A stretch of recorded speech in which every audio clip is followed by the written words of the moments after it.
Introduction to Philosophy, Lecture 12.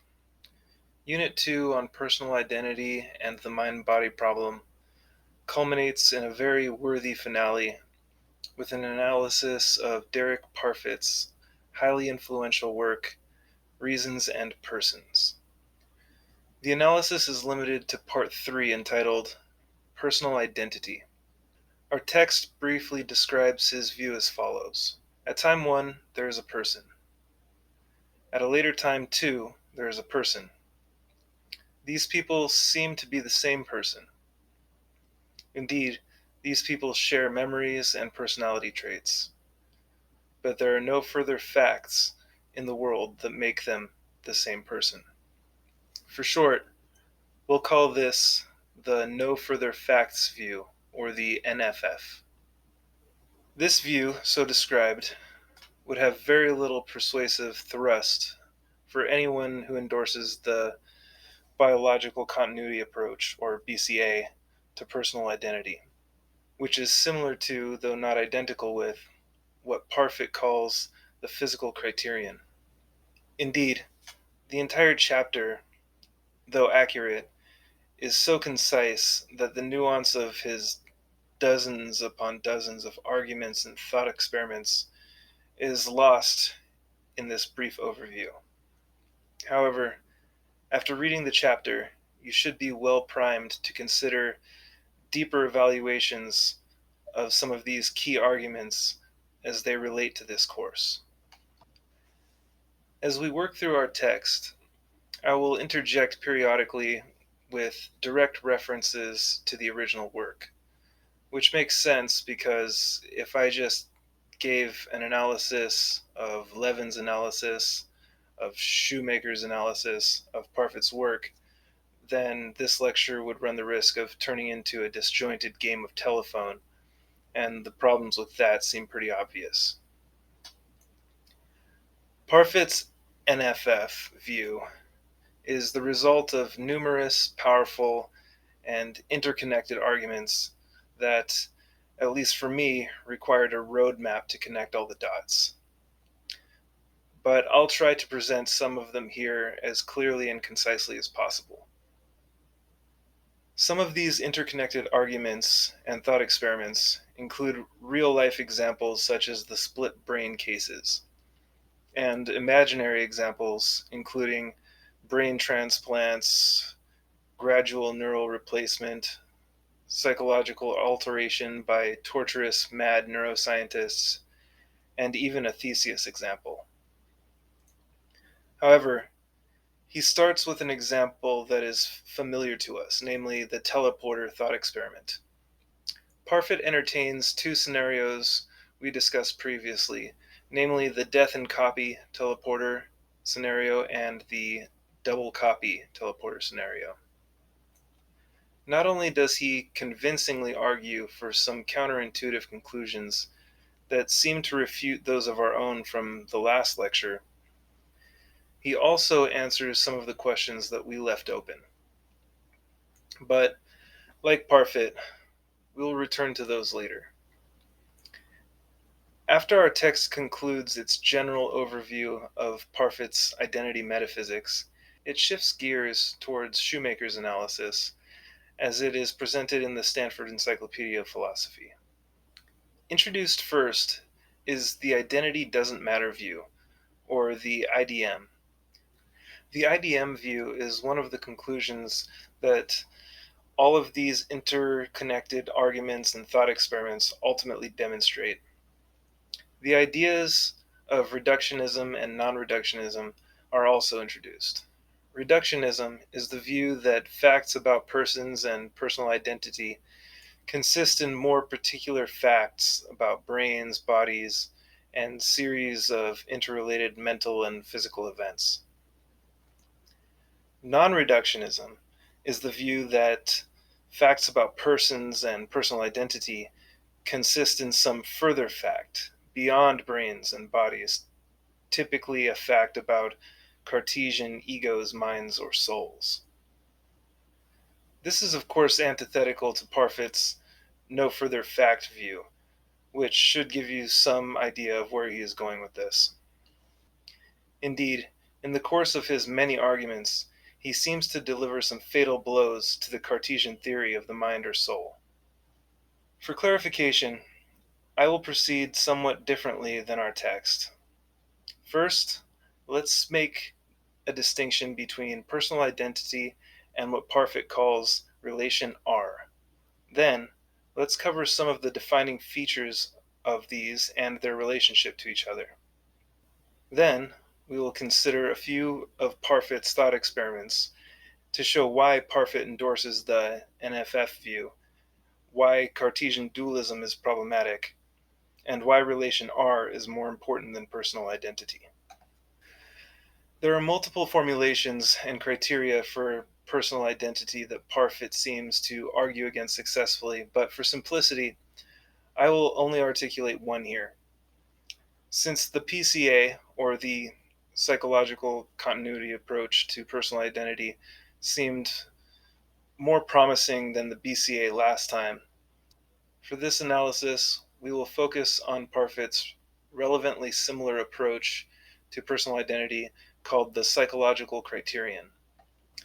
The formulation for the psychological criterion goes as follows.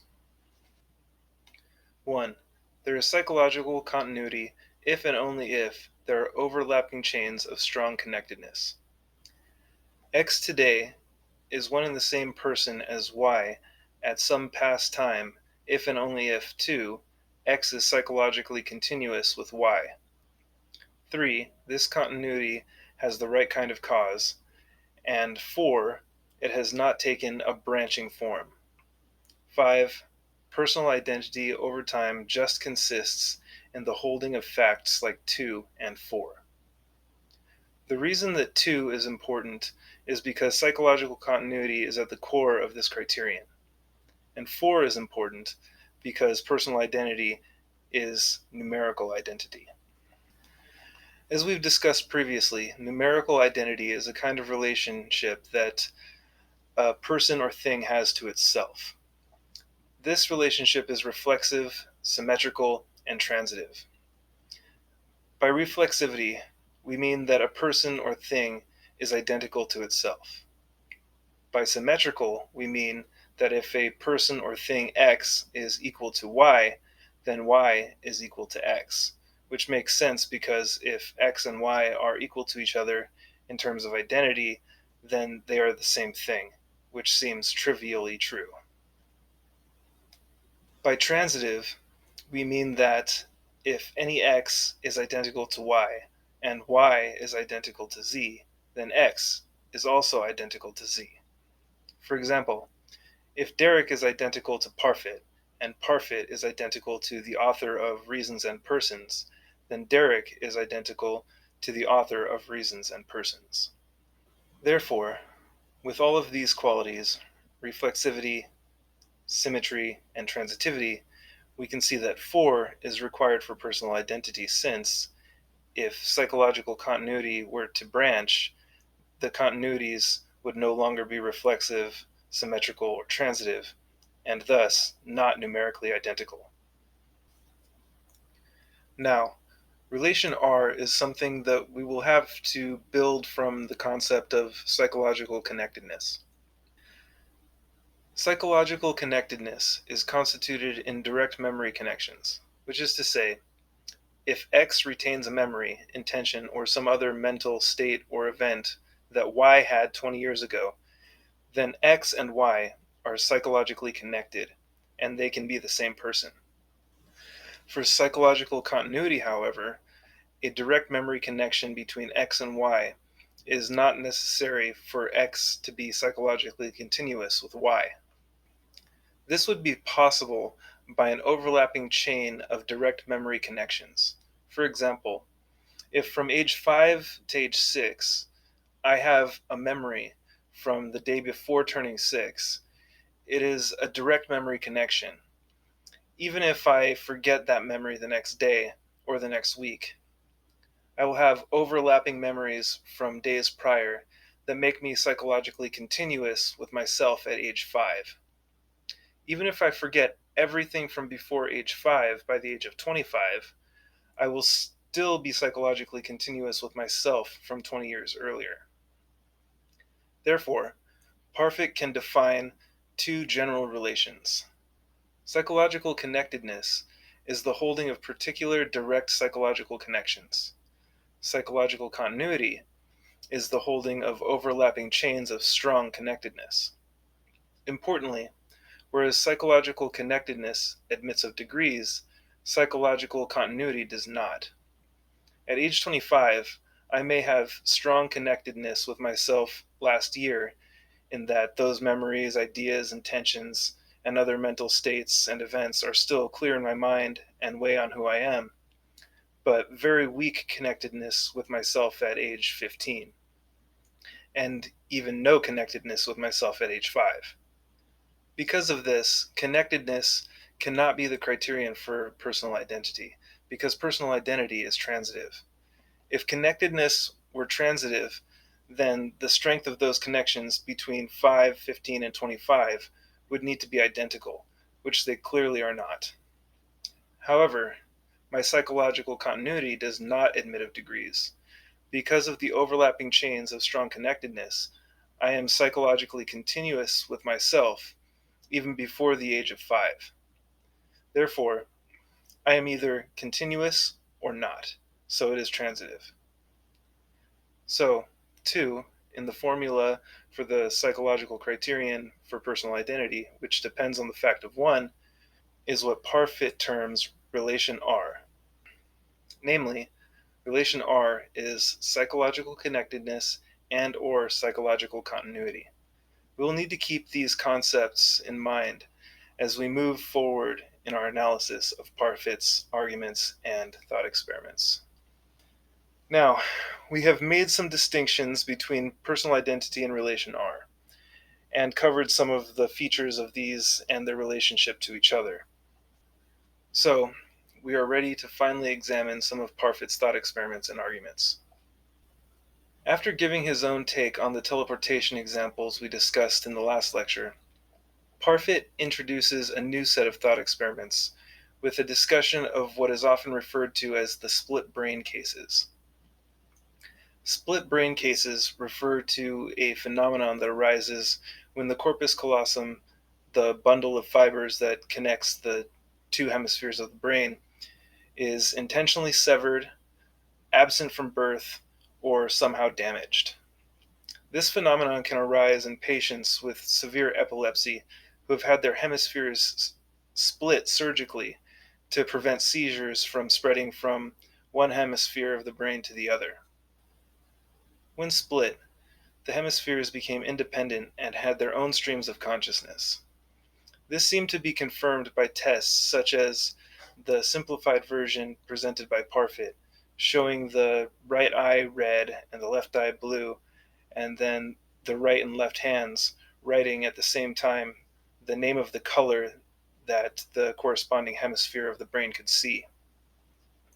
In other tests, it was revealed that each hemisphere was unaware of what the other hemisphere was experiencing. According to Parfit, such conflict may take on more sinister forms. One of the patients complained that sometimes, when he tried to embrace his wife, his left hand would push her away.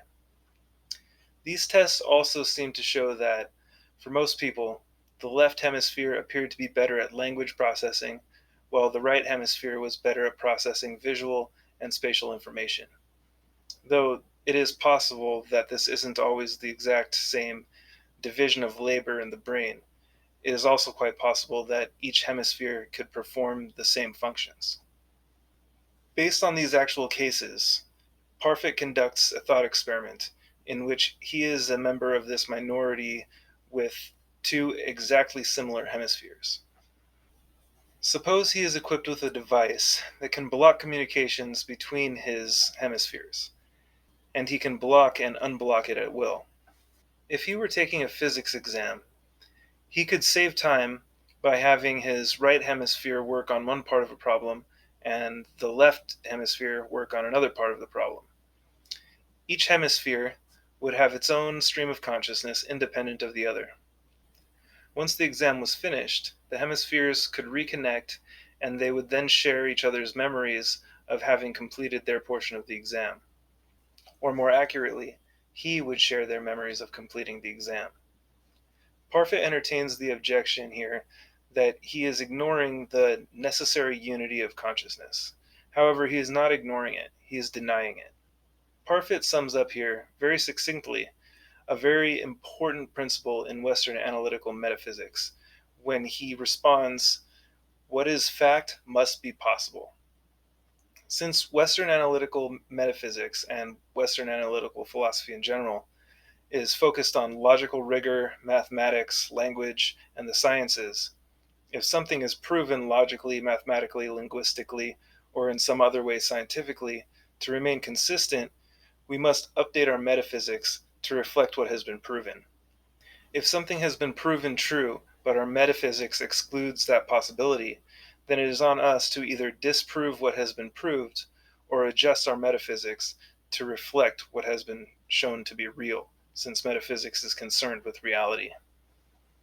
For example, the necessary unity of consciousness is part of Descartes' metaphysical belief that the mind is indivisible. However, medical science has proven that this is not the case. Therefore, it is on Cartesians to either disprove what medical science seems to have proved, or they must revise their metaphysics to account for these findings. Therefore, a person's mental history doesn't need to be like a canal with only one channel. It can be like a river with occasional branching streams, which is inconsistent with the metaphysical rules of personal identity. Parfit segues into his next thought experiment by entertaining and refuting objections to his divided minds argument, such as the objection that he does not have a divided mind but two minds. He also entertains the objection that both of these conceptions are inaccurate and that when divided, he was actually two distinct people sharing control of the same body.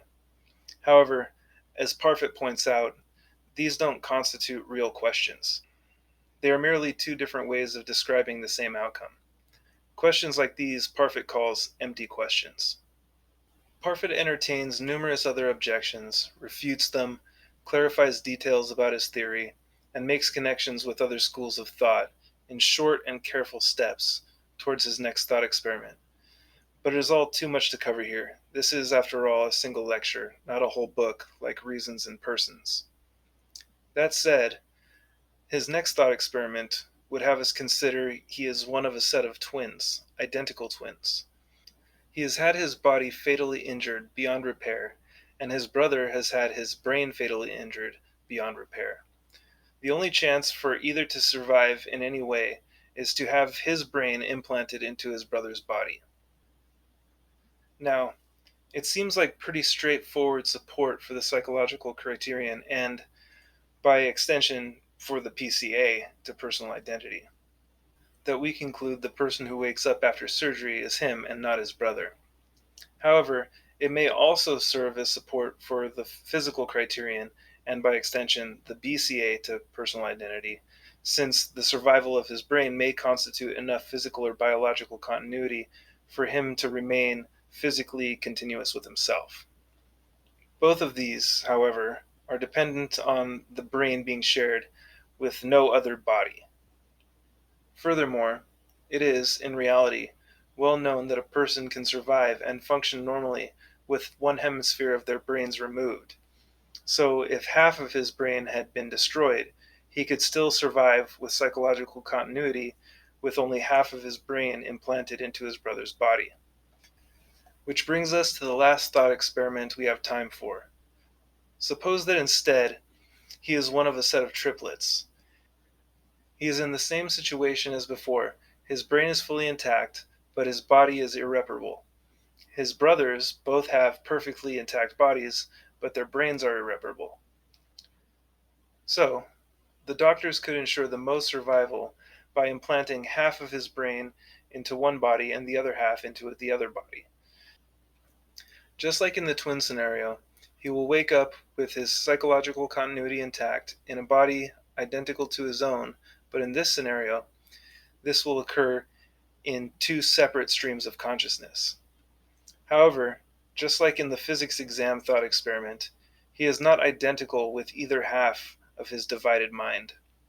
Therefore, his unique stream of consciousness ceases to exist despite the existence of two branching streams of consciousness that are psychologically continuous with himself.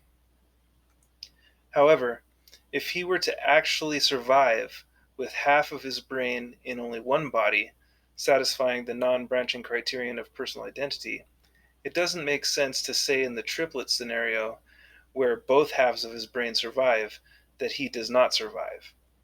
Therefore, personal identity doesn't matter for survival, since personal identity is just the holding of another relation, namely relation R, when it takes a non-branching form. If personal identity just consists in this other relation, then this other relation is what matters, not personal identity. Parfit entertains the objection that he is wrong to claim that there is nothing more to identity than relation R, since personal identity has one extra feature that is not contained in relation R. Personal identity consists in R holding uniquely, holding between one present person and only one future person. Since there is something more to personal identity than to relation R, we can rationally claim that, of the two, it is identity which is what matters. In answering this objection, Parfit thinks it will help to use some abbreviations. Call personal identity PI. When some relation holds uniquely or in a one-to-one form, call this fact U. The view that we are examining here can be stated with the formula PI is equal to R plus U. According to Parfit, most of us are convinced that PI is what matters, or has value. Assume that R may also have value. There are then four possibilities. 1. R without U has no value. 2. U enhances the value of R, but R has value even without U. 3. U makes no difference to the value of R. 4. U reduces the value of R, but not enough to eliminate this value, since R plus U equals PI, which has value. Can the presence or absence of U make a great difference to the value of R? As Parfit argues, this is not plausible. If I will be R related to some future person, the presence or absence of U makes no difference to the intrinsic nature of my relation to this person. And what matters most must be the intrinsic nature of this relation. Since this is so, R without U would still have at least most of its value. Adding U makes R equal to PI. If adding U does not greatly increase the value of R, R must be what fundamentally matters, and PI mostly matters just because of the presence of R. If U makes no difference to the value of R, PI matters only because of the presence of R. Since U can be plausibly claimed to make a small difference, PI may, compared with R, have some extra value. But this value would be much less than the intrinsic value of R. The value of PI is much less than the value that R would have in the absence of PI, when U fails to hold. If it was put forward on its own, it would be difficult to accept this view that personal identity is not what matters. But Parfit believes that, when we consider the case of division, this difficulty disappears. When we see why neither resulting person would be him, he believes that, on reflection, we can also see that this does not matter, or matters only a little. Parfit elaborates on some of the moral implications of these conclusions, but we've discussed ethics far too much for a course on metaphysics and epistemology already.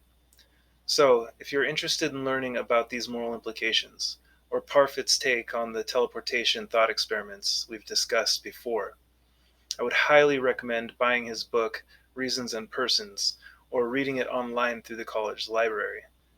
Derek Parfit was truly a great and influential thinker, and many of us, our text's author included, deeply mourned his loss when we learned of it back in 2017. But as our text says, he still survives in the ways he found most meaningful, through his work and influence.